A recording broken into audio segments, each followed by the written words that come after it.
Good morning. हम लोग थे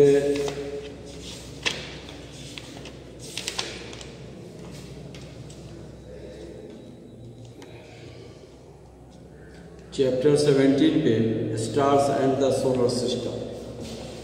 इसके एक्सरसाइज पे थे। कल हम आपको बताए थे MCQ, इसका ऑब्जेक्टिव क्वेश्चन है ना, ऑब्जेक्टिव क्वेश्चन आपको बताए थे। और इसके बाद जो है वो शॉर्ट आंसर क्वेश्चन है। ये सब आप खुद भी कर लेंगे, है ना, खुद भी कर लेंगे। ऐसा कोई क्वेश्चन नहीं है जिसको समझ में आपको दिक्कत आएगी। जैसे व्हाट आर प्लैनेट्स, प्लैनेट्स का डिफिनेशन देके आप इसको एग्जाम्पल दे दीजिए, है ना। नंबर ऑफ प्लैनेट्स लिख दीजिए, संभव हो तो नाम भी लिख दीजिए सारे 8 का, 8 प्लैनेट्स का। How is star different from planet, star में, तारे में और ग्रह में क्या अंतर है। Stars are heavenly bodies having their own light, ये इनके पास अपना प्रकाश होता है। Planets don't have their own light, planets के पास अपना प्रकाश नहीं होता। प्लैनेट जो है स्टार्स के चारों ओर रिवॉल्व करते हैं एक सर्टेन पाथ पे, है ना। ये तो 3 डिफरेंस आपको लिख देना है। What is the difference between A Galaxy and constellation. Galaxy में जहाँ लाखों असंख्य तारे होते हैं, कॉन्स्टेलेशन में क्या होता है, कुछ सीमित तारे होते हैं। कॉन्स्टेलेशन एक निश्चित शेप एंड साइज बनाते हैं, एक पैटर्न बनाते हैं। कॉन्स्टेलेशंस की संख्या जो है वो 88 है। कॉन्स्टेलेशंस की संख्या 88 है, जबकि गैलेक्सी की संख्या 10 टू द पावर लगभग दिया हुआ है about 10 to the power 11 galaxies की संख्या है। 10 टू द पावर 11 इसमें नहीं दिया हुआ है, लेकिन 10 टू द पावर 11 गैलेक्सीज की संख्या है। Why is Earth called a unique planet, very very important question. पृथ्वी को अद्वितीय यूनिक प्लैनेट क्यों कहा गया। पृथ्वी को यूनिक प्लैनेट इसलिए कहा जाता है क्योंकि यहाँ life only exist on the Earth. पृथ्वी पे ही एकमात्र जितने भी ग्रह हैं सभी में एकमात्र हमारी पृथ्वी है जिस पे जीवन है। और जीवन के लिए जो अनुकूल फेवरेबल कंडीशंस होते हैं वो उपलब्ध है, जैसे ability of water, ability of carbon element, safe distance from the sun, जैसे कि हीट न ज़्यादा राइज होता है न फॉलो होता है, जो जीवन के लिए आवश्यक है। इसके बाद प्रोटेक्टिव लेयर है, ये सब फैक्टर लिखते हैं। Why does the pole star appear to be stationary? Pole star स्थिर क्यों मालूम पड़ता है, इसको आपको लिख देना है। इसी प्रकार what is a comet, simple comet का डिफिनेशन देके इसका 1-2 एग्जाम्पल दे दीजिए। प्लूटो को क्यों ड्वार्फ प्लैनेट या बौना ग्रह कहा जाता है, इसके 2-3 कारण जो हैं उसको आप लिख दीजिए, है ना। तो ये हो गया इस चैप्टर की बात, है ना। बाद बाकी आप खुद भी कर लीजिएगा।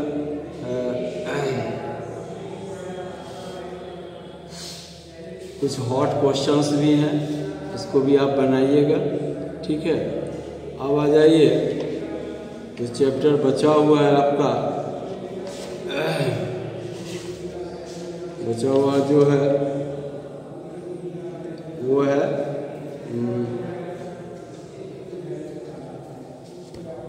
स्टार्स एंड प्लैनेट हो गया। आपको बचा हुआ चैप्टर जो है उसमें फिजिक्स से रिलेटेड दो चैप्टर है। एक तो हो गया chapter 14 chemical effects of electric current, और दूसरा light, chemical effects of electric current और लाइट, ये दो फिजिक्स से जुड़ा हुआ क्वेश्चन, ये हो गया चैप्टर। और दो चैप्टर बायो से है, हाउ एनिमल्स रिप्रोड्यूस, एनिमल्स कैसे रिप्रोडक्शन करते हैं, reaching the age of adolescence, chapter 9 और 10। तो चलिए आज हम लोग बात करते हैं हाउ एनिमल्स रिप्रोड्यूस, चैप्टर 9 है ना, चैप्टर 9 पर चलते हैं। हाउ एनिमल्स रिप्रोड्यूस, यानी एनिमल्स में रिप्रोडक्शन यानी प्रजनन की क्रिया कैसे होती है। 117 page number 117।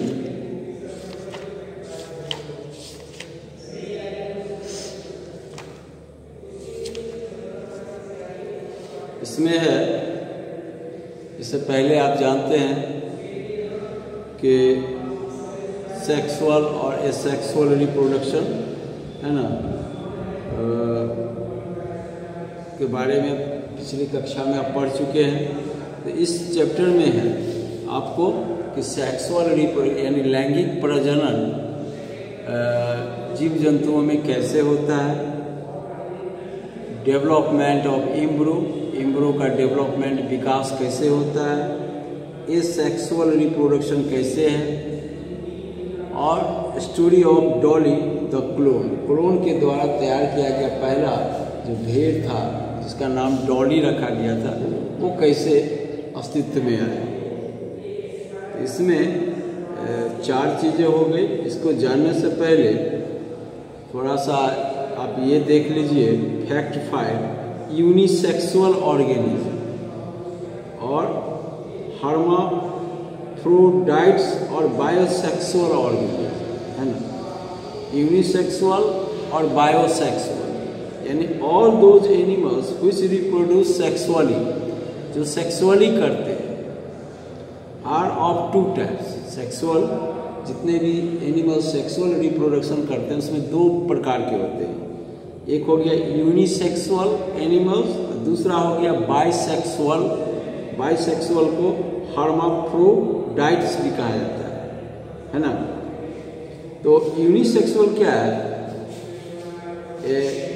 here male and female gametes are produced by separate embryo, यानी मेल जेमेट और फीमेल जेमेट, नर और मादा जेमेट जो है अलग अलग जीव इंडिविजुअल के द्वारा प्रोड्यूस किया जाता है। That is an individual carries only 1 type of gametes, या तो मेल जेमेट्स को करेगा या फीमेल करेगा। नर जो है वो मेल यानी मेल जेमेट्स करेगा, फीमेल जो है वो फीमेल जेमेट्स उत्पन्न करेगी। और बाइसेक्सुअल ऑर्गेनिज्म क्या है, जैसे इसका उदाहरण हो गया ह्यूमंस हो गया, फ्रॉग्स हो गया, फिशेस हो गया, मैमल्स हो गया, इन सब में यूनिसेक्सुअल ऑर्गेनिज्म कहलाते हैं। ये सब यूनिसेक्सुअल ऑर्गेनिज्म हो गए। दूसरा है bisexual, here the same individual produce both male and female gametes। इसमें क्या होता है, एक ही ऑर्गेनिज्म इंडिविजुअल जो है वो मेल और फीमेल दोनों चीज़ को उत्पन्न करता है, दोनों जेमेट्स को उत्पन्न करता है। जैसे अर्थवर्म हो गया केचुआ, लीचेज हो गया, टेप वर्म हो गया, हाइड्रा हो गया, ये सब जो है ये बाइसेक्सुअल ऑर्गेनिज्म है, जीव जंतु जो इसमें मेल और फीमेल दोनों जेमेट खुद वो उत्पन्न करता है। अब चलिए स्टार्ट करें इसको। Mohan was watching A documentary film about animals and there babies in school. Mohan एक डॉक्यूमेंट्री फिल्म देख रहा था।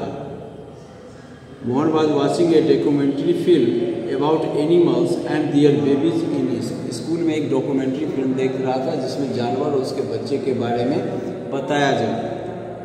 ही आस्क्ड हिज टीचर, उसने अपने शिक्षक से पूछा how does a new life start, एक नव जीवन की, नए जीवन की शुरुआत कैसे होती है ना, एक नए जीवन की शुरुआत कैसे होती है।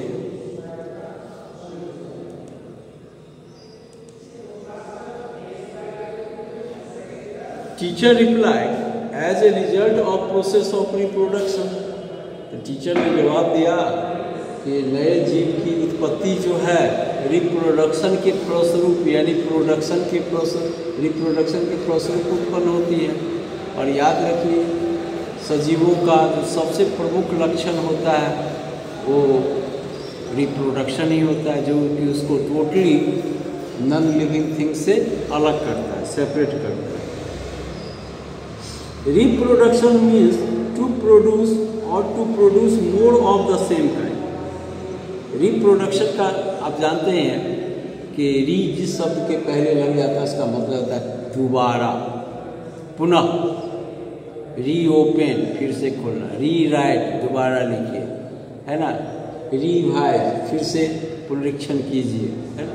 तो री शब्द जो है वो पेरिफिक्स हो गया, जो कि उस किसी शब्द के पहले लग के उसके अर्थ को बदल देता है। तो यहाँ है रिप्रोडक्शन, यानी जो जीव है उससे प्रोडक्शन, फिर से जीवन की उत्पत्ति। तो रिप्रोडक्शन मीन्स टू रिप्रोड्यूस और to produce more of the same kind, या एक ही प्रकार के जीव, जैसे कुत्ता है कुत्ते के बच्चे कुत्ते ही होंगे, गाय है तो गाय के बच्चे गाय जैसा ही सदृश होगा, मानव है मानव का मानव जैसा। हर जीव जंतु की अपनी पहचान और विशेषता होती है, और हर जीव उसी प्रकार के संतान को उत्पन्न करता है, जनरेट करता है। The phenomenon of producing new individuals by existing ones to carries their community is called reproduction, यानी वह परिघटना जिसमें नए इंडिविजुअल्स की उत्पत्ति होती है ना, अस्तित्व में आते हैं, अपनी कम्युनिटी को बढ़ाने के लिए, संरक्षित रखने के लिए, जीव की संख्या को बढ़ाने के लिए, उस प्रक्रिया को हम रिप्रोडक्शन या प्रजनन कहते हैं, है ना। यानी प्रजनन ही वो प्रक्रिया है, रिप्रोडक्शन ही वो प्रोसेस है जिसके द्वारा जीवों, सभी जीव जंतुओं जातियों का अस्तित्व इस दुनिया में, संसार में, चाहे पेड़ हो, पौधे हो, जीव हो, जंतु हो, कीड़े हो, मकोड़े हो, पक्षी हो, है ना, मछलियाँ हो, कोई भी। एवरी एग्जिस्टिंग प्लांट, एनिमल और other living organism is a result of reproduction. जिसको भी हम देख रहे हैं इस दुनिया में, सजीव जगत, सभी रिप्रोडक्शन का ही रिजल्ट है ना। चलिए, The known methods of reproduction are generally classified into two ways. दो प्रकार से रिप्रोडक्शन होता है, sexual and asexual reproduction. Sexual लैंगिक प्रजनन या जनन, और अलैंगिक, है ना, अलैंगिक प्रजनन, दो प्रकार का हो गया।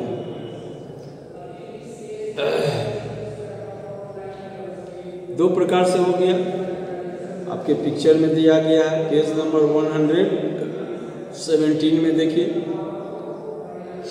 एक जगह जेबरा है, एक मानव का है ना, एक बत्तख है उसके बच्चे हैं, एक जगह मंकी का ग्रुप है उसके बच्चे हैं। इस सब में दिखाया गया प्रजनन की प्रक्रिया को, यानी चित्र के द्वारा समझाया गया। The ability to produce more members of the same species is considered the most important characteristics of living organism। तो कोई भी जीव जो है अपनी जाति की, अपनी संख्या को बरकरार रखना चाहता है, उसको बढ़ाना चाहता है, और ये प्रक्रिया जो संपन्न होती है उसका नाम है reproduction. It is essential for the continuance of species on the अर्थ, और यह प्रजनन जरूरी है धरती पे जीवन को बरकरार रखने के लिए, जीवों जातियों के अस्तित्व को बरकरार रखने के लिए। For example, human beings give birth to their young ones. Human beings जो है नवजात शिशु को उत्पन्न करते हैं। By the time these young ones grow and mature, यही बच्चा सियाना होकर जवान होता है, परिपक्व होता है, मैच्योर्ड होता है ना। And their parents became old and finally die, और उनके पेरेंट्स जो होते हैं, माता पिता जो होते हैं, वो वृद्ध हो जाते हैं और अंतोगत्वा मर जाते हैं। ये सिलसिला चलता रहता है, सृष्टि ऐसे ही चलती है। हर जीव में क्या होता है, बच्चे को जन्म दिया, उसका ग्रोथ हुआ, विकास हुआ, एडल्टहुड हुआ, फिर वो ओल्ड हो जाता है, फिर धीरे धीरे उसकी शरीर जर्जर होने लगे, अंत में वो मर जाता है ना। And this cycle goes on and on, ये सतत प्रक्रिया, ये एक सतत प्रक्रिया है ना। हम लोग भी जो इस दुनिया में हैं उसी प्रक्रिया का हिस्सा है, अंग है ना। The process of reproduction in humans ensures that the human species continues to exist on the earth as newer generation keep replacing older ones. ये बताता है कि स्पीशीज, ये जाति जो है बरकरार रहेगी, है ना, और नए जनरेशन आते रहेंगे और replacing older generation.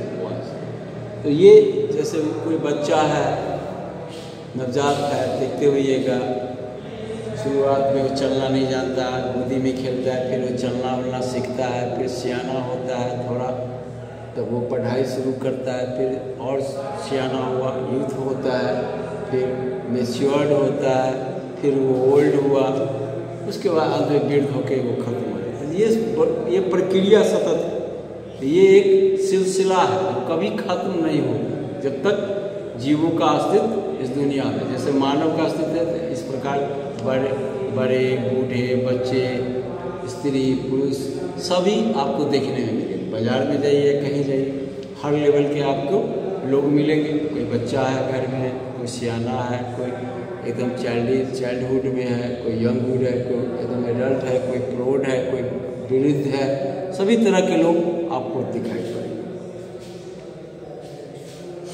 In the same manner animals also reproduce, और एनिमल्स भी जो है वो भी रिप्रोड्यूस करते हैं, यानी वो भी अपनी संख्या को बढ़ाता है। हर स्पीशीज, चाहे वो कुत्ता हो, बिल्ली हो, हाथी हो, सांप हो, पशु हो, पक्षी हो, कीड़े हो, मकोड़े हो, जल में रहने वाले जीव हो, मिट्टी के अंदर रहने वाला केचुआ हो, कोई भी हो, सभी अपनी संख्या को बढ़ाते हैं, है ना।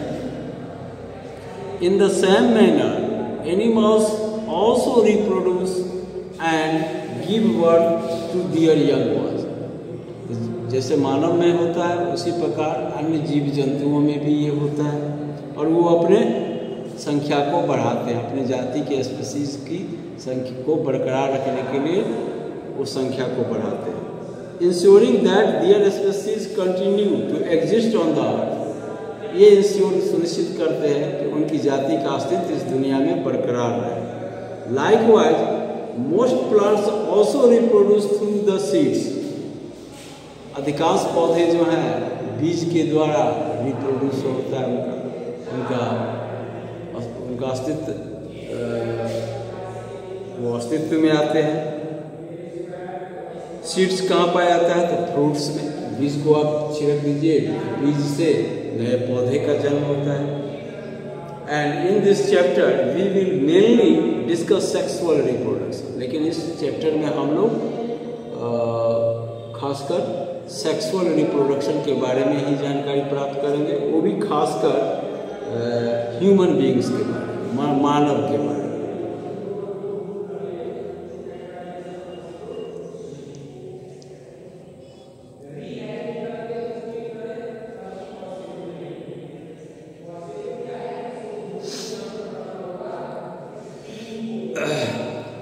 टू पेरेंट्स, इसमें दो पेरेंट्स होते हैं, एक मेल और एक female, are involve in this type of reproduction and produce a special type of cell called a gamete. इसमें दो पेरेंट्स भाग लेते हैं, एक मेल होता है और एक फीमेल होता है। और वो एक स्पेशल टाइप के सेल का फॉर्मेशन करते हैं जिसको जेमेट कहते हैं। The gametes of both parents fuse together, है ना। The जेमेट्स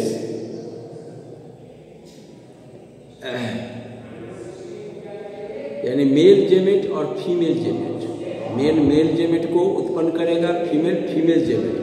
the gametes of both parents fuse together, और ये जेमेट एक दूसरे से मिलन करते हैं, संयोजन करते हैं, मिलते हैं, है ना।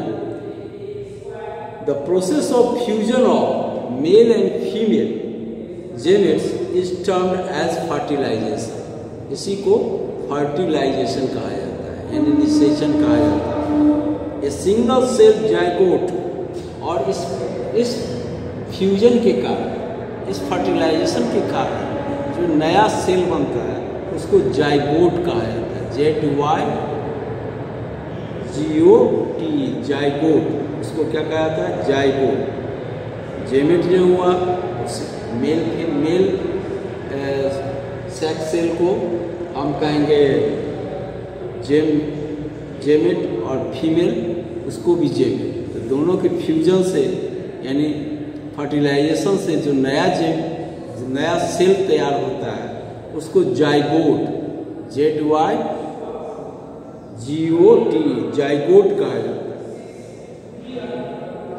ए single cell zygote is formed as a result of fertilisation. Fertilisation के बाद यानी नर और मादा के बीच जो फर्टिलाइजेशन होता है, फ्यूजन होता है, तो उसके फलस्वरूप एक नए सेल का निर्माण होता है जिसको कि हम जाइगोट कहते हैं। The zygote poses the future of both the parents, और उस जाइगोट में मेल और फीमेल दोनों के कैरेक्टर या गुण शामिल होते हैं। It undergoes growth and development and finally forms a new individual, और गर्भ के अंदर इसका विकास होता है और वो मैच्योर्ड होता है, तब नए शिशु का जन्म होता है, इंडिविजुअल का जन्म होता है। अब आ जाइए सेक्सुअल रिप्रोडक्शन। सेक्सुअल एनिमल्स, है ना। Sexual reproduction in animals takes place by the fusion of two types of gametes. इसमें दो टाइप के जेमेट्स का बीच फ्यूजन होता है। Sexual reproduction in animals takes place by the fusion of two types of gametes. The male gamete is known as sperm. Male gamete को क्या कहते हैं? स्पर्म। इसमें कुछ शब्द है, इसको आप डिफाइन कर लीजिएगा। जैसे हो गया आपको, पहला हो गया जेमेट्स,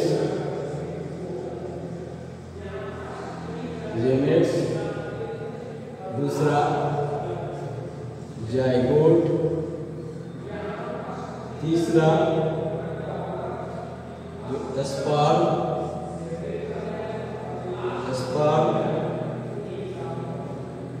फीमेल जेमेट जो है उसको ओवम और एग कहा जाता है, ठीक है। इसको ठीक है, जेमेट्स, जाइगोट, स्पर्म, ओवम और एग।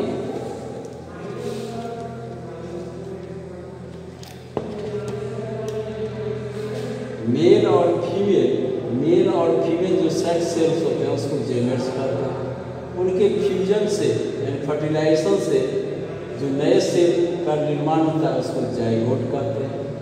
मेल जेमेट्स को जो होता है उसको स्पर्म कहा जाता है। फीमेल जो सेल होता है सेक्स सेल, उसको ओवम या एग कहा जाता है, ठीक है।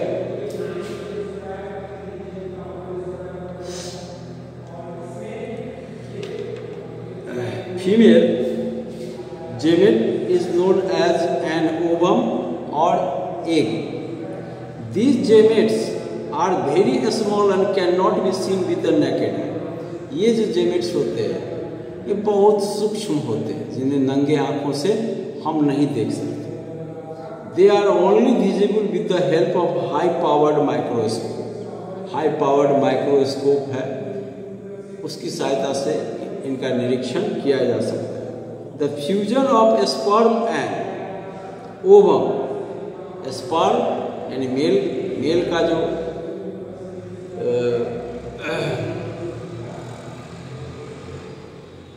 द मेल जेमेट जिसको स्पर्म कहते हैं, ओवम जो फीमेल जेमेट है जिसको कि ओवम या एग कहा जाता है, उसके मिलने से क्या चीज बनता है? तो जाइगोट बनता है। The zygote undergoes growth and development to form a new individual, और वही जाइगोट में विकास होता है, उसमें डेवलपमेंट होता है, उसमें वृद्धि होती है और वो एक नए इंडिविजुअल के रूप में बन जाता है। The developing zygote as it passes through the various stage, इसमें कई स्टेज होते हैं उसके डेवलपमेंट के, विकास के। As the passage through the various stage of development of new individual is called an embryo. तब क्या से बनता है? नया जो भ्रूण बनता है गर्भ के अंदर, उसको हम कहते हैं इम्ब्रो, है ना, इम्ब्रो। एक और शब्द आ गया इम्ब्रो, इसको भी जान लीजिए, इम्ब्रो, EMBRYO, इम्ब्रो, है ना, embryo. Fertilisation does not take place in the same manner in all organism. लेकिन फर्टिलाइजेशन जो है यानी मेल जेमेट और फीमेल जेमेट का फ्यूजन जो है, स्पर्म और ओवम का जो फ्यूजन जो है, सभी जीव जंतुओं में एक समान रूप से नहीं होता। Depending on where the fertilisation occurs, whether inside और आउटसाइड, एक इनसाइड बॉडी होता है फर्टिलाइजेशन, एक आउटसाइड द बॉडी भी होता है ना। It can be classified as internal and external fertilisation. इसी को इंटरनल, इनसाइड, अगर बॉडी पार्ट के इनसाइड एक फर्टिलाइजेशन होता है, फ्यूजन होता है, तो उसको इंटरनल फर्टिलाइजेशन कहते हैं। और यदि बॉडी के बाहर फर्टिलाइजेशन होता है स्पर्म और एग का या ओवम का, तो उसको हम कहते हैं एक्सटर्नल फर्टिलाइजेशन। फर्टिलाइजेशन भी दो प्रकार का हो गया, एक हो गया आपको इंटरनल और दूसरा एक्सटर्नल फर्टिलाइजेशन। इसमें भी जैसे इंटरनल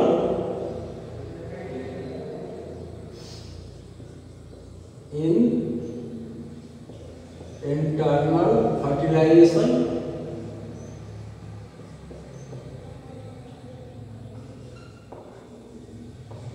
इंटरनल फर्टिलाइजेशन, और एक हो गया आपको एक्सटर्नल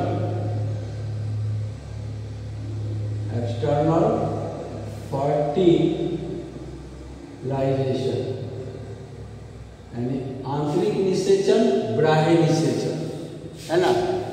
इसको इंटरनल फर्टिलाइजेशन को हम आंतरिक निषेचन भी कहेंगे, फर्टिलाइजेशन को हिंदी में निषेचन कहा जाता है, और एक्सटर्नल फर्टिलाइजेशन को बाह्य निषेचन कहते हैं। दो प्रकार से होता है फर्टिलाइजेशन, एक हो गया इंटरनल और दूसरा हो गया external. Depending on where on the fertilisation occurs, whether inside और outside the body of the organism can be classified as internal और एक्सटर्नल फर्टिलाइजेशन। जैसे when fertilisation occurs inside the body of a female organism, जब ये fertilisation की प्रक्रिया जो है किसी मादा के शरीर के अंदर होता है, तो उसको हम इंटरनल फर्टिलाइजेशन कहते हैं। In other words, internal fertilisation takes place when the fusion of male and female gametes takes place inside the body of the female organism. यानी मादा के शरीर के अंदर जब फर्टिलाइजेशन की प्रक्रिया संपन्न होती है, तो उसको हम इंटरनल या आंतरिक निषेचन कहते हैं। जैसे बर्ड्स हो गया, स्नेक्स हो गया, लिजार्ड्स हो गया, ह्यूमन बींग्स हो गया, सब में आंतरिक यानी इंटरनल फर्टिलाइजेशन होता है। In human beings the zygote grows and develops into a baby inside the mother's body. मनुष्य में या माँ के बॉडी के अंदर होता है, जो गर्भ में होता है। After the baby is fully developed inside the mother's womb, यानी माँ के गर्भ में जब वो पूरी तरह से गर्भाशय में डेवलप हो जाता है, तब नए बच्चे का जन्म होता है। Then she gives birth to the baby, तो नए बच्चे का जन्म होता है। Like human beings